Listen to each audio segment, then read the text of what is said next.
There's news about Brock Purdy. He finally decided what to do. He's going to have the repair surgery, not the reconstruction. The repair surgery. He's going to have it on the 22nd, and that is the shorter rehab timetable. What do you think of this news? Well, first of all, I'm not like, if you ask me knee and ankle stuff, I'm usually pretty like well versed on it just because I've had those injuries myself.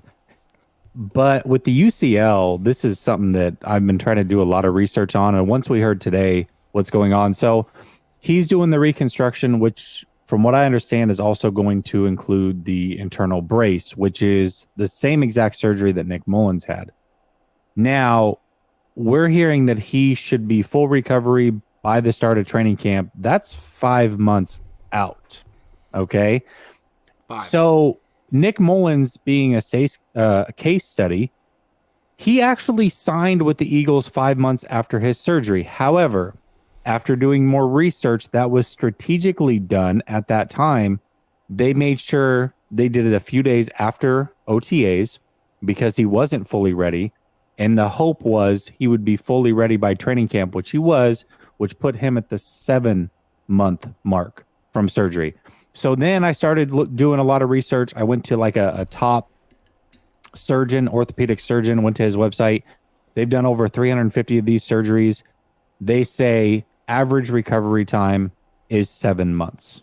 So here's what I say, all that to say this.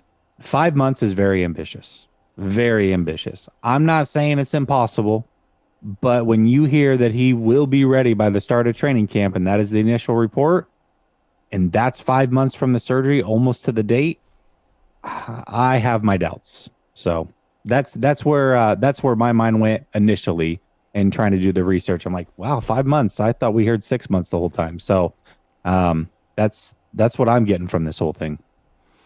Yeah, it seems to me that this is another case of Kyle Shanahan wanting to like speak something into existence. Right. He wants Brock Purdy to start week 1. Got it. Of course. I totally understand why. But just because you want it to happen and wish it to happen doesn't mean it's going to happen. Yeah. So 6 months from now is okay. He's not even going to have the surgery for another 2 weeks, right? 22nd. Yep. 2 weeks. So he'll be ready at freaking best, August 22nd. That's at the end of training camp. And that's not accounting for maybe he might take a little bit longer. You know, like, why are we just assuming it's going to be as fast as possible? And why are we rushing this? That's your franchise quarterback if you like him this much. Like, why is it so important? You said you have 2 starting quarterbacks, right, Kyle? So Right. why are you rushing back one when you have another starting?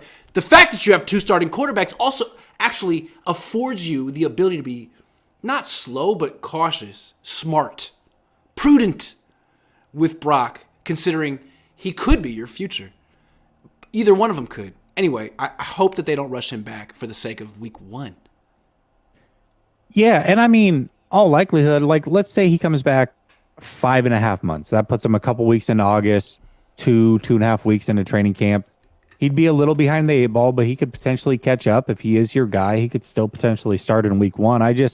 This 5-month number is just, I don't know where it came from. I don't know how it went from being 6 months every single turn all the way through to now he's ready at the start of training camp 5 months after surgery. That doesn't make any sense to me. So we'll see how they handle it. I hope that they are cautious with him.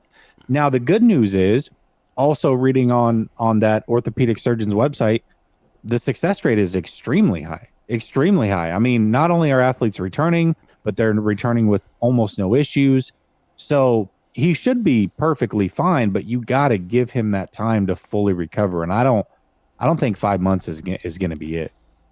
Yeah, and I hope this is just what the Niners are telling fans so that they, buy season tickets. I hope that privately they're saying, we're not going to push him to be ready in 5 months. We're going to let him take his time. We're going to let him take the right amount of time, and we're going to take the long view here. I hope they're not being naive and desperate. Like, there's no reason to do that to him and to your franchise. Be smart. Be cautious here. There's a lot at stake. What's funny is And I know Rappaport's the one that initially threw it out, but I went and read an article from Adam Schefter, and I don't know what he tweeted or what else, came from that direction. But in his article, he said 6 months, end of August, even today. So again, this 5 month thing is very out of left field. It doesn't sound realistic. I think at the very least, you're going to see Trey taking all the first team snaps for the first couple weeks.